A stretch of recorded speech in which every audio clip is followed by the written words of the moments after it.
Welcome back to the Deep Dive, where we plunge into a stack of your sources to unearth the most potent insights, especially those that help us navigate a world that often feels like it's spinning faster every day. Mm-hmm. Today, we're really digging into a concept that's more vital than ever. How to not just survive, but truly thrive amidst constant change, fierce competition, and outright disorder. We're talking about becoming, dare I say, anti-fragile. Exactly. The usual goal is to be robust, to withstand shock, to be resilient.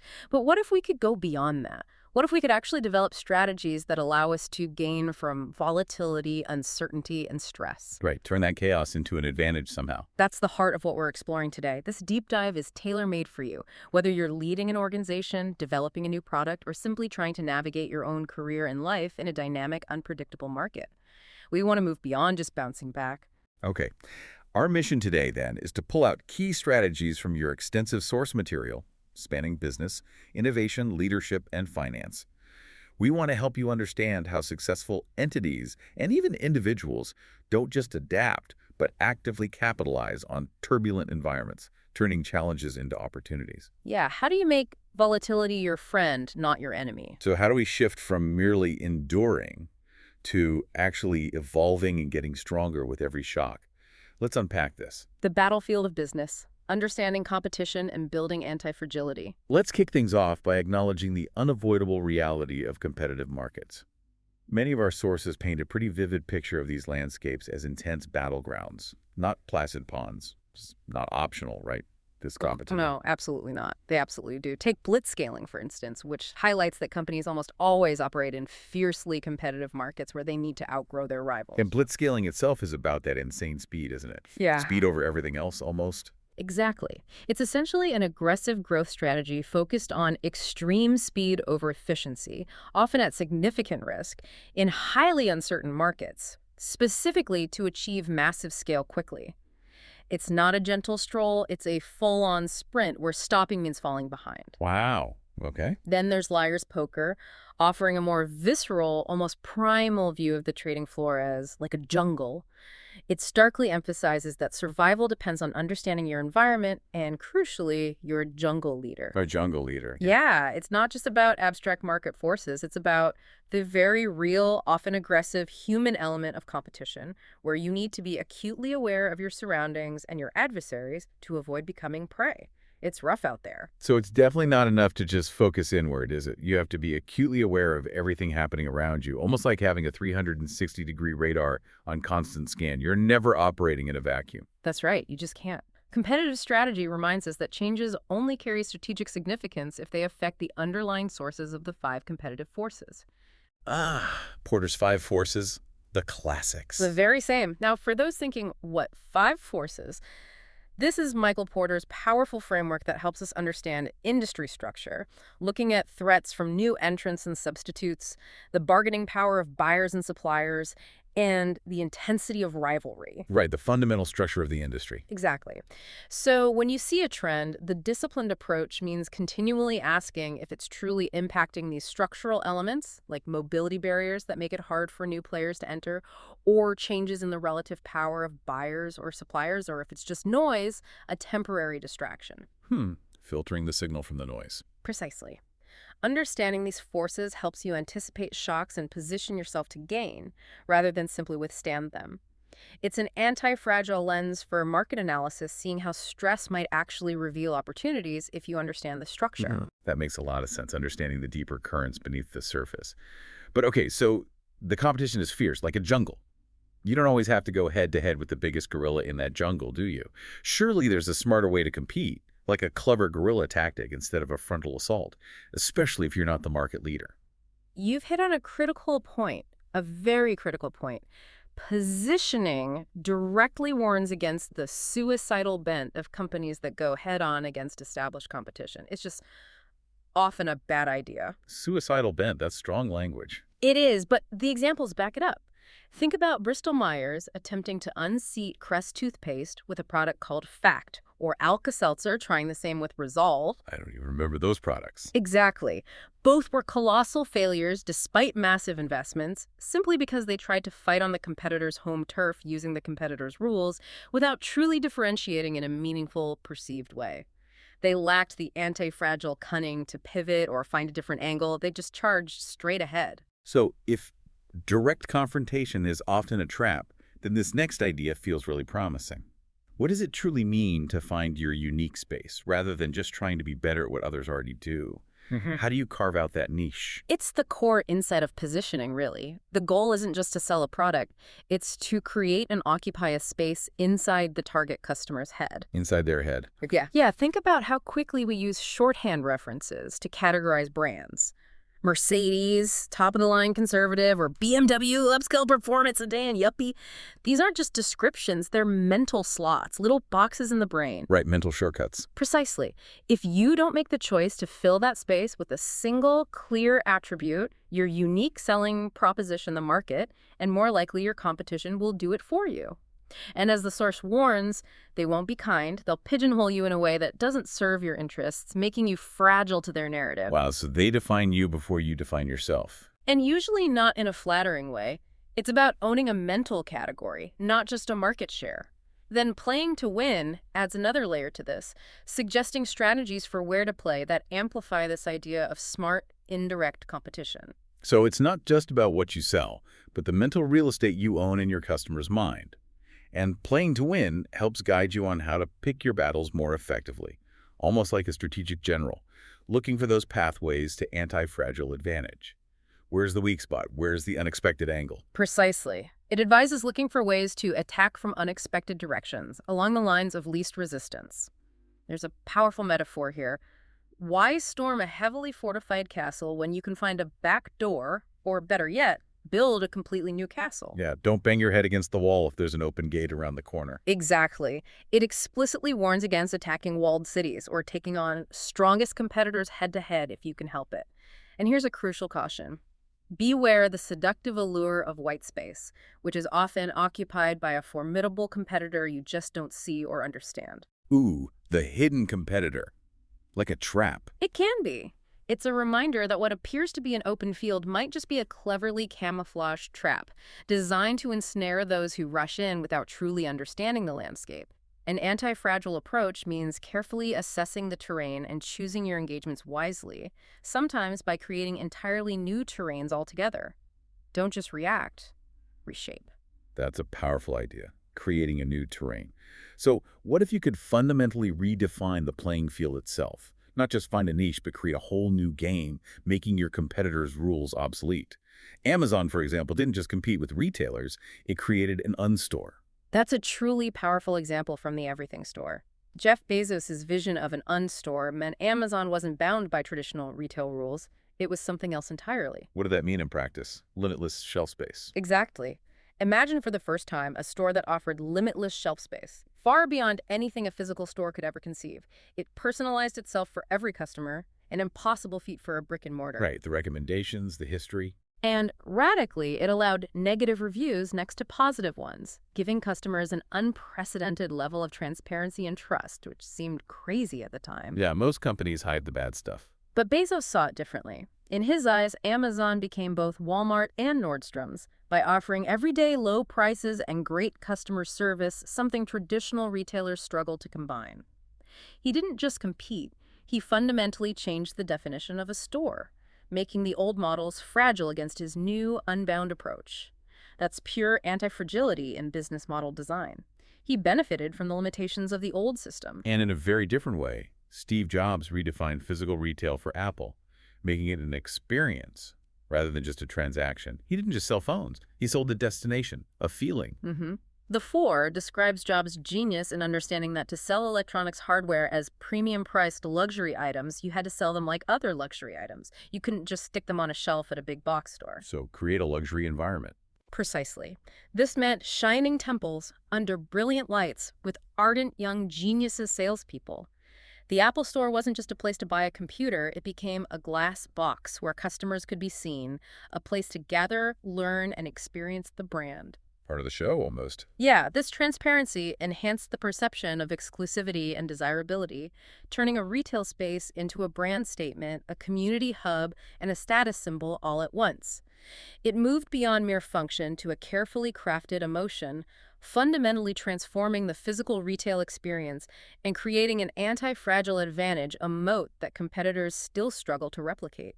So we've seen how both Amazon and Apple didn't just compete. They essentially rewrote the rules of what a store could even be. Yeah. What's the common thread here beyond just clever branding? Is it about challenging all the foundational assumptions of your industry, no matter how ingrained, even the really basic ones? That's precisely the question you need to ask. The ultimate business library reminds us that production-led thinking often leads to narrow perspectives. You get stuck in your ways. Like Henry Ford. Exactly. It cites the classic cautionary example of Henry Ford's persistence in believing he knew what customers wanted long after their desires had evolved beyond any color as long as it's black. He missed the shift. He did. And then there's the railroad industry's colossal error. They thought they were in the railroad business, not the transportation business. A fundamental misunderstanding. Ah, defining the business too narrowly. Exactly. By failing to define their business broadly enough, they let others take customers away from them when cars, trucks, and planes emerged. Companies that failed to broaden their view, to question the fundamental assumptions of their industry, even those that seem sacrosanct, inevitably miss revolutionary opportunities and eventually cede their market to more imaginative, anti-fragile players. It's about not being wedded to the past, but always looking for new ways to organize and deliver value, even if it means disrupting yourself. The engine of growth, innovation and adaptation for anti-fragility. Okay, so once you've analyzed the competitive landscape and perhaps found your footing or even redefined the game, how do you keep moving forward? How do you continue to grow and adapt? Innovation is obviously critical, but it's not all the same, is it? It's certainly not a monolithic force. There are different flavors. It's absolutely not monolithic. That's a crucial distinction made in The Innovator's Dilemma. It clearly defines two types of technological change. First, there's sustaining technology change, which is about improving existing products for existing customers, making a better car, a faster computer chip, the usual progress. It's making the thing you already sell better. Right. And second, there's disruptive technology, which creates new markets or redefines old ones, often starting with simpler, cheaper, or more convenient offerings that initially don't appeal to your best customers. Okay, so sustaining versus disruptive. What's truly fascinating and often counterintuitive is that established, successful firms consistently lead in sustaining innovation. They are very, very good at making existing things better, improving within the established framework. They have the resources, the processes, the customer feedback loops. Give us an example of sustaining innovation. How does that play out in the real world, and what makes it different from disruptive innovation? How did established players do it well? Okay, think about the disk drive industry back in the, say, 1970s. Established manufacturers sensed limitations on information density with traditional oxide disks. Their response wasn't to throw everything out or create a completely new storage medium right away. They iterated. Exactly. They innovated within the existing paradigm. They invested heavily in applying super-thin films of magnetic metal on aluminum to disks, a sophisticated engineering challenge. Pioneers like IBM spent over 8 years and $50 million in this effort, all to sustain historical improvements in data storage capacity. Huge investment. Huge. And they executed this brilliantly, maintaining their leadership in the existing market by giving their best customers exactly what they asked for. More, better, faster versions of what already existed. That's classic sustaining innovation. So where does the dilemma come in if they're so good at improving? What's the trap that makes even successful companies fragile to certain kinds of change? If they're investing so much, why do they miss the boat sometimes? The dilemma arises with disruptive technology because the very capabilities, processes, and values that make established firms so successful with sustaining technologies actually become useless, even counterproductive when dealing with disruptive ones. It's a paradox. The things that make you good make you bad at something else. Precisely. Let's return to that example from the book. Bucyrus Erie, a leading maker of big, powerful cable shovels for mining. They were keenly aware of hydraulic excavating technology, a potentially disruptive force. They even purchased a hydraulic backhoe company. So they saw it coming. They saw it, but they didn't know what to do with it. Or rather, their system wasn't set up for it. Their most powerful mainstream customers had no use for it because the early hydraulic backhoes were initially inferior for their heavy-duty excavation needs. They were smaller, weaker. Not good enough for the main market. Exactly. The backhoe was disruptive. Initially weaker, smaller, but more flexible, and crucially, opened new, simpler markets where low-end customers Maybe small construction contractors were willing to accept its initial limitations for its convenience and lower cost. Bucyrus's existing customer focus, their cost structures, their sales channels, their profit margins. They simply couldn't prioritize or effectively nurture a technology that their best customers didn't want yet. The whole system rejected it. Pretty much. Their internal values were geared towards big, complex, high-margin projects, making them fragile to a technology that started small and simple and then rapidly improved. This fundamental conflict is why disruptive technologies are so challenging for incumbents. They are literally programmed by their own success to reject innovations that don't fit their existing profitable paradigm. They optimize for the present, making them vulnerable to the future. Okay, that dilemma makes sense. It sounds like innovation then isn't always a big bang event, a single eureka moment, or a dramatic leap, but often a series of smaller, cumulative steps that build on each other. It's an accumulation of maybe anti-fragile advantages over time. That's a beautiful way to put it. Absolutely. Yeah. Good to Great illustrates this beautifully with Kimberly-Clark's transformation. They went from being a traditional paper mill company into a leading paper-based consumer products company, taking on giants like P&G. That's a huge shift. Yeah. Huge. And it wasn't like night and day or a single dramatic invention or acquisition. Instead, the book describes it as an organic, cumulative process that required thousands of additional pushes on the flywheel, big and small, accumulated one on top of another. The flywheel concept. Keep pushing. Keep pushing, consistently, in the same direction. This relentless, incremental effort, this consistent application of pressure, rather than a single dramatic leap, took 21 years, 2 decades, for Forbes magazine to reverse its initial prediction of disaster. 21 years. That's persistence. It's a powerful testament to the power of sustained, consistent, often unglamorous effort to build profound anti-fragile advantage. It's not always sexy, but it works. So it's about persistence and recognizing that small improvements, when compounded, add up to monumental shifts. It's almost like an anti-fragile compounding effect. Small stresses, consistently applied, make you stronger. And these incremental improvements can be incredibly impactful, often underappreciated because they're not headline-grabbing. The innovator's dilemma actually points out that in petroleum refining, half the economic benefits of new technology came from process improvements introduced after a new technology was commercially established. So not just the invention, but making it better day by day. Exactly. Similarly, in the disk drive industry, a full half of the advance in areal density, the amount of data packed onto a disk, was due to incremental improvements in existing components and refinements in system design, not just brand new breakthrough technologies. This demonstrates that continuous refinement, optimizing what already exists, is as vital as initial invention. It's how systems become stronger, more efficient, and more robust, or even anti-fragile over time. This even applies to creative endeavors, right? Like advertising, where you might feel stuck on a campaign facing a creative block. How does an anti-fragile approach apply there? Do you just push harder? Well, sometimes pushing harder isn't the answer. Breakthrough advertising suggests that if you're stuck, sometimes the most effective solution isn't to force the same approach, but to do something radical. Throw away your headline, throw away your rough copy flow, and start off again 180 degrees away from where you started before. Just scrap it and pivot completely. Exactly. It's about finding a fresh perspective, a completely new angle on the problem, not necessarily new content. A new structure for the same content can fundamentally create a new breakthrough ad, proving that how something is presented can be as important as what is presented.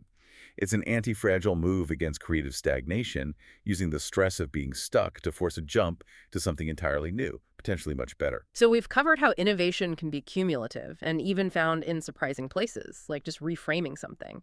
But sometimes it's not just about what a single company does, it's about the entire ecosystem changing.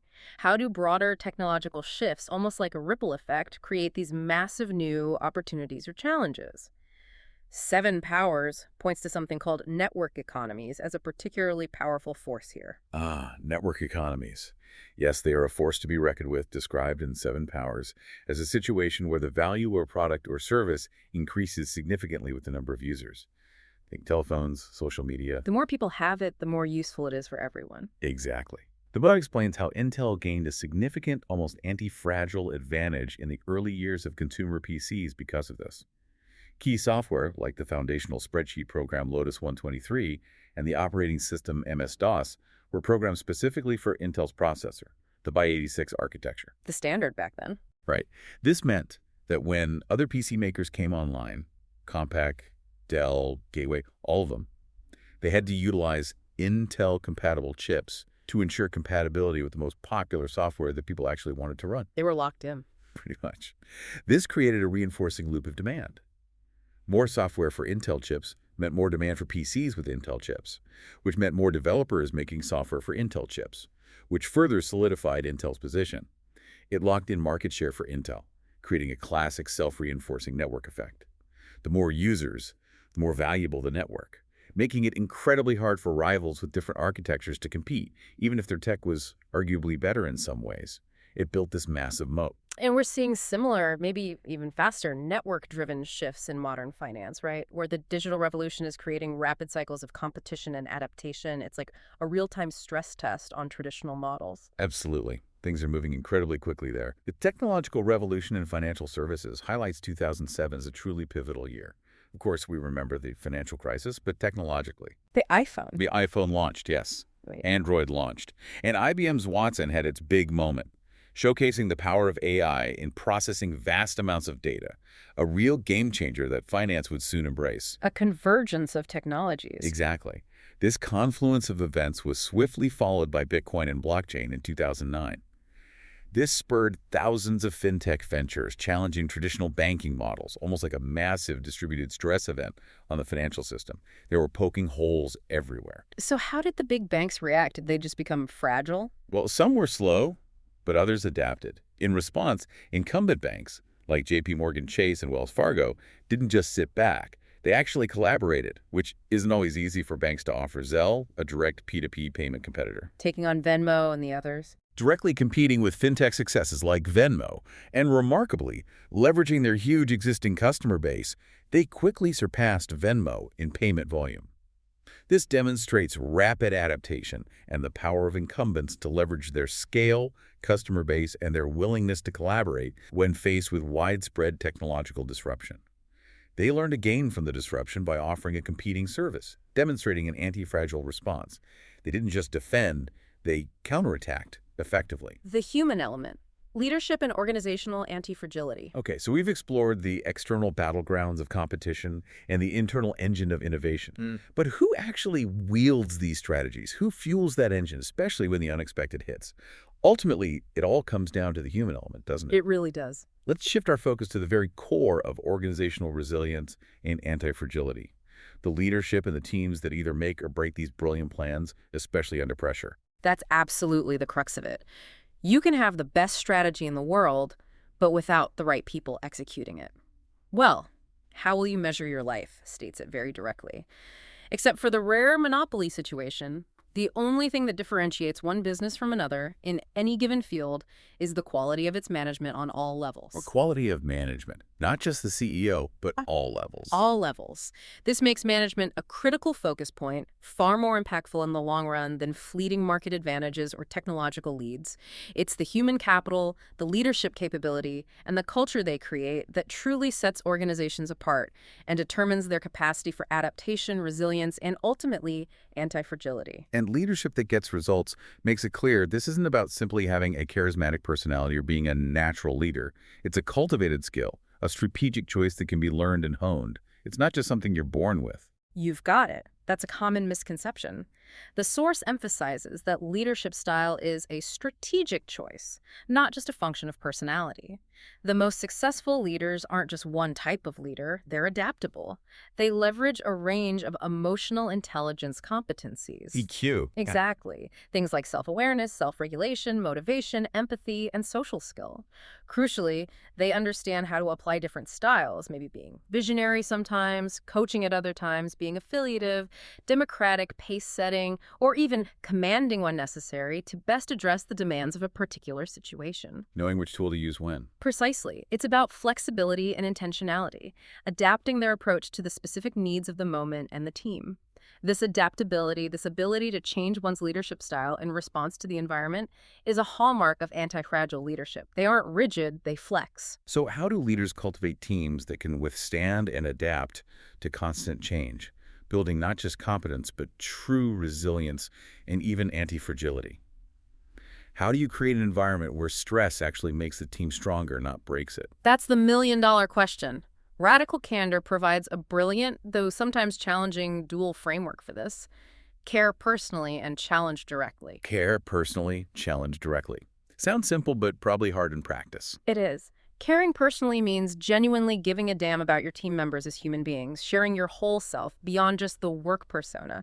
It's about building trust, connection, and psychological safety. People need to feel you actually care about them. Human connection. But that's only half of it. Challenging directly, on the other hand, involves giving hard feedback, holding a high bar for results, and calling out areas for improvement even when it's uncomfortable. The tough conversations. Exactly.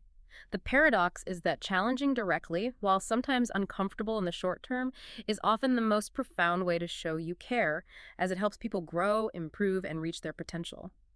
A leader who can be both supportive and demanding, creates an environment where people feel safe enough to take risks, make mistakes, learn from them, and receive candid feedback.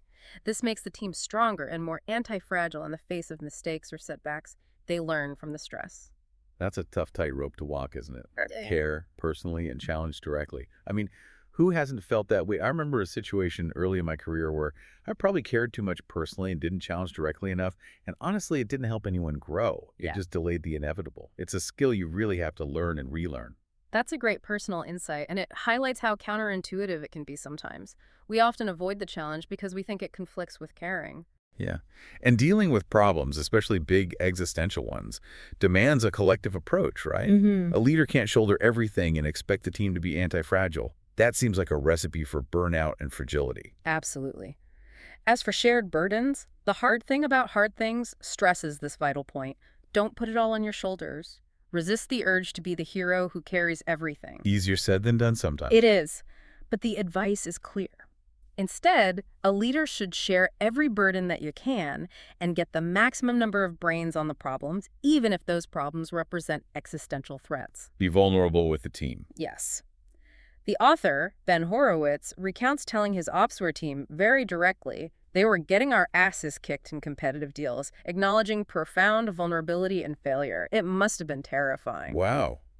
That takes guts. But this honesty, this shared burden, sparked a collective rallying cry. The team responded, built a winning product, and saved the company. This vulnerability and shared ownership ignited collective action and innovation, demonstrating how a fragile situation can be transformed into an anti-fragile one through shared responsibility and honesty. The stress, once shared, became fuel. What about motivating new employees to be part of this resilient, high-performing culture? How do you bring them into the fold effectively, gradually building their capacity for managing stress and uncertainty without overwhelming them? High output management offers some valuable insights here, I think. It does. It suggests a very practical approach. Start new employees in clearly structured jobs with a low CUA factor. That's complexity, uncertainty, and ambiguity. Low CUA. Okay, so start simple. Basically, yes. Give them tasks where they can succeed clearly and demonstrably. The idea is to build their confidence through clear, achievable successes first. As they succeed, they gain mastery, develop competence, and begin to care more about his team, connecting with the collective effort. Then, gradually, they become ready for more complex, uncertain, ambiguous jobs. Build them up step by step. Exactly. This structured progression fosters a sense of belonging and shared purpose from the ground up, integrating them into the organizational culture and gradually building their capacity for handling greater challenges. It's like strength training for their professional lives, building their anti-fragile muscle over time by progressively increasing the load. That makes perfect sense for onboarding. What if teams are struggling with internal conflicts, those hidden battles that drain energy and undermine goals? Those are the kinds of stresses that can make any organization incredibly fragile, even if they look strong on the outside. Oh, internal dysfunction. Yes, that's a huge source of fragility. The 5 dysfunctions of a team points out that many teams are quite dysfunctional, often characterized by members lobbying for more resources for their departments or avoiding involvement outside their own areas. Silo thinking, turf wars. Office politics. Exactly. What's truly insightful here is how these seemingly minor internal squabbles, like resource hoarding or siloed thinking, are actually symptoms of a deeper, more existential lack of clarity about shared purpose. This kind of internal politics often arises from ambiguity about what we're all trying to accomplish, making it easy, almost natural, to focus on individual or departmental success over collective goals. Because the main goal isn't clear or compelling enough. Precisely. In chaotic times, this ambiguity becomes a critical vulnerability, making your organization inherently fragile. The real takeaway isn't just be clear, but recognize that internal politics are often a warning sign that the shared purpose has become fuzzy or isn't truly bought into, preventing the collective alignment needed to tackle external threats. Clarity of purpose is a powerful antidote to internal strife, allowing teams to align and channel their energy outward, making them anti-fragile to internal pressures. They unite against the outside, not each other.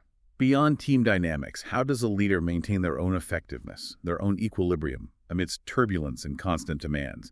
It's a never-ending barrage of information and decisions.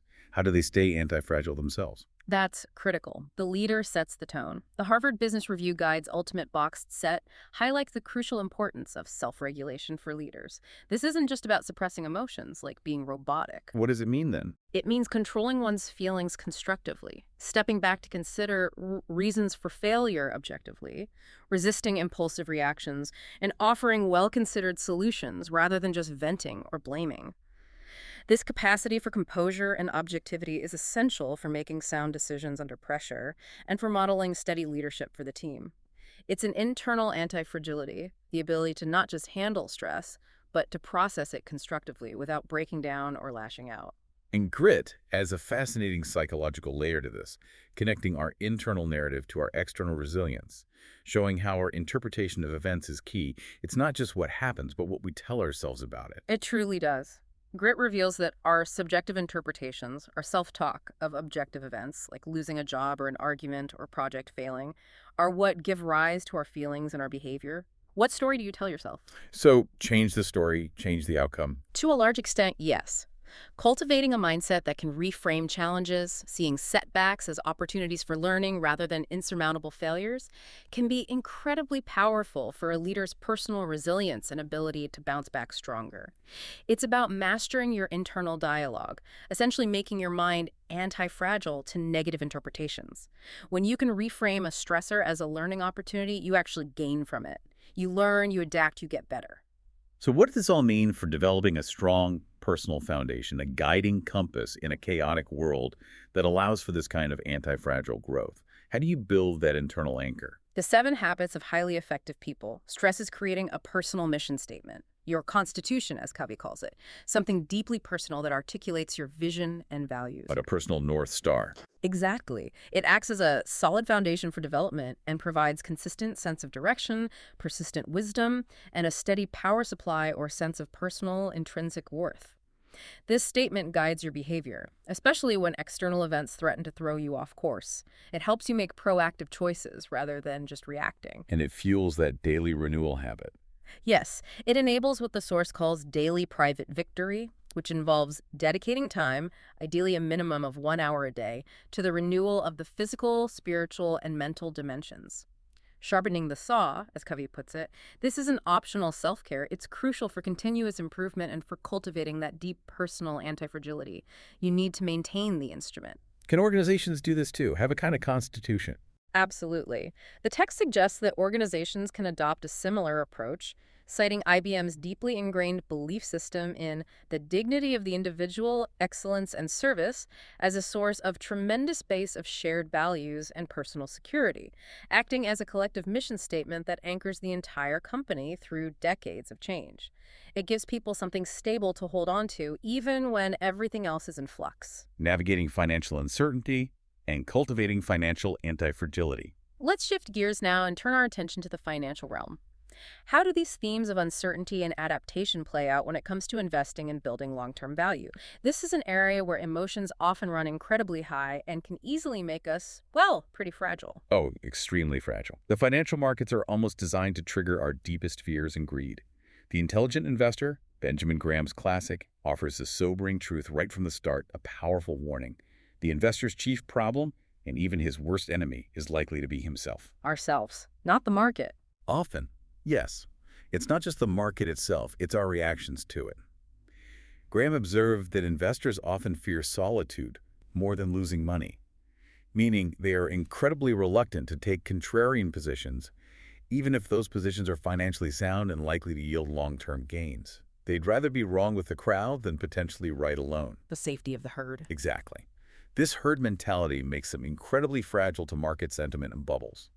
They buy high because everyone else is buying, and sell low because everyone else is panicking. And the most important thing illuminated seems to expand on this human element, describing the powerful, often detrimental forces of greed and fear that lead investors astray time and time again. It really does, very vividly. Yeah. Howard Marks describes how greed and optimism repeatedly leads people to pursue strategies they hope will produce high returns without high risk, pay elevated prices for securities that are in vogue, and hold things after they've become highly priced. Chasing trends, basically. Buying high, hoping it goes higher. Which often leads to painful corrections and significant losses. Marx also highlights that risk shows up lumpily, meaning actual outcomes, the really bad drawdowns, can dramatically exceed worst-case assumptions, catching everyone completely off guard. Things can get much worse than you plan for. Black swan events, perhaps? Could be, or just the fat tails of probability distributions. Conversely, fear, or outright panic, can prevent investors from taking constructive action when they should, causing them to sell at the bottom, locking in losses right before a potential recovery. These emotional extremes swinging from euphoria to despair are the bane of rational investment and the ultimate source of investor fragility. What's fascinating here is the idea that the obvious path, the one everyone is rushing towards, might not be the right one in investing. In fact, it's often the opposite, suggesting that financial anti-fragility comes from going against the grain, from being uncomfortable. You've nailed it. The most important thing eliminated concludes that investing is inherently paradoxical, and that most people don't understand the process through which something comes to have outstanding money-making potential. It's often not obvious. So where does that potential lie? Often, superior performance requires maintaining non-consensus positions, which means accepting the discomfort of looking wrong for potentially long periods, standing apart from the crowd, and trusting your own analysis over fleeting market sentiment. This is a rare quality, precisely because of that primal fear of solitude and the intense social pressure of conformity. Being wrong alone feels much worse than being wrong with everyone else. Absolutely. But it is this very contrarian, non-consensus thinking that allows astute investors to potentially gain from market volatility and overreactions, buying when there's blood in the streets, selling into euphoria. That's a clear example of financial anti-fragility. You use the market's emotional fragility to your advantage. So with all this psychological complexity and these emotional traps constantly lurking, how does one actually build wealth or value for the long term? How do you cut through the noise and emotional pitfalls to achieve that anti-fragile financial state? Is it just about being contrarian? Being contrarian is part of it, but discipline is key too. A random walk down Wall Street provides a qualified, evidence-based answer. Yeah. A substantial amount, but not all, of the risk of common stock investment can be eliminated by adopting a program of long-term ownership and sticking to it through thick and thin. Buy and hold, basically, through the ups and downs. Largely, yes, especially with diversification. While it notes that the average return on a diversified stock portfolio from 1950 to 2017 was a generous 10% annually, which is fantastic. There's a catch. There's always a catch. It also underscores that the range of outcomes is certainly far too wide for an investor who has trouble sleeping at night, with yearly returns swing wildly from over 52% positive in a great year to 37% negative in a bad one. Huge swings. That takes stomach. It absolutely does. This emphasizes the critical need for patience and emotional discipline to ride out volatility. It's about enduring the short-term, sometimes painful bumps to capture the long-term gains. It's making your portfolio more robust and maybe even anti-fragile to market swings by simply staying invested and letting compounding work.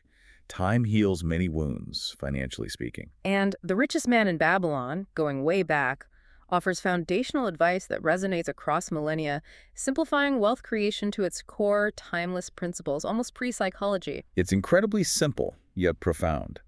Its core wisdom is summed up as, start thy purse to fattening by keeping 1/10 of all you earn.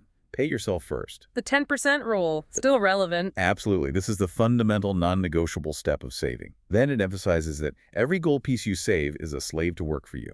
Every copper it earns is its child that also can earn for you. The magic of compounding. Exactly. This speaks directly to the exponential power of compounding, letting your money work for you, and its earnings work for you.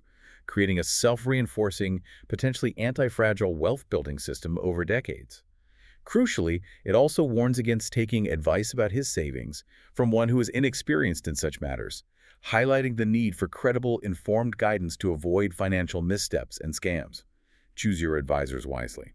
And even titans of industry, the ultimate long-term value creators, understood the importance of reinvestment over immediate gratification. This seems like a key lesson for building an anti-fragile enterprise that lasts. Definitely. Titan, the biography of John D. Rockefeller, recounts how he was nettled annoyed by directors who preferred fatter dividends to earnings plowed back into the business. They wanted the cash now. He wanted to build the empire. Precisely. This reflects a deeply ingrained long-term strategic view where reinvesting profits for growth was prioritized over short-term payouts. Rockefeller understood that continuous plowing back of earnings was essential for building enduring value, expanding market dominance, and ensuring the long-term health and growth of the Standard Oil empire.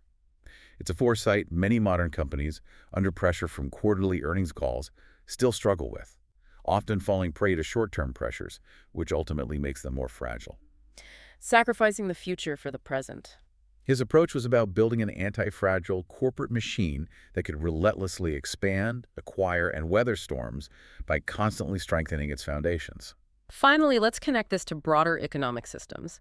How does stability emerge or not emerge from all this individual and corporate striving? The General Theory of Employment, Interest, and Money by Keynes touches on factors influencing stability in the face of economic fluctuations and reveals a truly fascinating insight about how diversity itself can be a source of systemic antifragility. Yes, Keynes noted that fluctuations tend to wear themselves out before proceeding to extremes and eventually to reverse themselves, and that prices, while volatile, seem to be able to find a level at which they can remain moderately stable over time. There's a self-correcting tendency to some degree. So markets aren't always completely chaotic. Not always, or at least chaos doesn't always persist indefinitely. But what's truly fascinating here, and deeply related to this anti-fragile idea, is Keynes' insight that the stability of the system and its sensitiveness to changes in the quantity of money should be so dependent on the existence of a variety of opinion about what is uncertain. A variety of opinions, so disagreement is actually good for stability. Exactly. It Oh. seems counterintuitive, doesn't it? We often think consensus is the goal, that everyone agreeing means stability. Yeah, it feels like agreement should make things smoother. But think of it this way. Imagine if everyone in the stock market suddenly became absolutely certain about one thing, say, that a particular tech stock was guaranteed to double next week. You'd have a massive, immediate rush to buy, creating an unsustainable bubble that would eventually burst violently, making the system incredibly fragile to that single point of consensus. A lemming effect. Precisely. But if you have a variety of opinions, some bullish, some bearish, some uncertain, some just sitting on the sidelines, some investing in totally different sectors based on different assumptions, those different perspectives act like shock absorbers. They prevent everyone from rushing in or out at the same time, which smooths out market movements and makes the whole economic system far more stable and responsive to actual underlying conditions, rather than just mass psychology. So the noise and disagreement actually strengthen the system. In a way, yes. It's a profound idea. Consensus can actually be a vulnerability, while a rich tapestry of diverse, often conflicting opinions makes the system inherently more anti-fragile, capable of absorbing shocks and even gaining information from its internal stresses and disagreements. 0 to 1 even speculates that strong AI could paradoxically bring chance back with a vengeance, highlighting the inherent uncertainty of truly disruptive forces and, by extension, the ongoing human need for diverse perspectives to navigate complex and unpredictable futures. This human element of varied thought is in itself an anti-fragile characteristic for the economy. We need that messy disagreement. Outro. Wow. We've covered a remarkable amount of ground today, exploring strategies for success in dynamic markets. From really understanding the competitive jungle and the subtle dangers of disruptive innovation, The innovator's dilemma? to building resilient, even anti-fragile teams with radical candor and fostering a long-term financial mindset rooted in discipline and often contrarian thinking. And what we've consistently seen across all these sources, from business strategy to finance to leadership, is that thriving in turbulence isn't really about avoiding change or competition, because you probably can't. It's about cultivating the intelligence, the adaptability, and the foresight to navigate and, crucially, even benefit from disorder. Going beyond just bouncing back. Exactly. Going beyond robust to anti-fragile. It's about being deliberate in your choices, whether that's in your market positioning, your innovation investments, your leadership style, or even how you manage your own psychology. The ability to embrace the unexpected and even gain from it, to turn stress into strength, is a recurring thread that connects all these powerful insights. So what does this all mean for you listening right now, for your personal strategy in your own unique jungle, whatever that might be?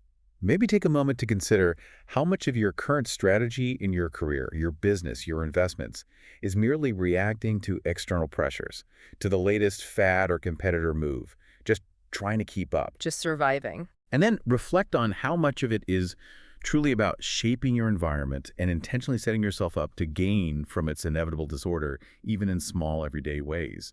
Are you merely robust, capable of withstanding the storm? Or are you actively striving for something more, something that allows you to emerge from the turbulence stronger, smarter, and more capable than before? It's a fundamental shift in perspective. So the final thought for everyone listening, what one small step can you take this week, maybe, in how you approach a problem, how you give feedback, or how you react to market news to move beyond just surviving, to truly start thriving in the face of uncertainty and making yourself, your team, or your ventures just a little bit more anti-fragile?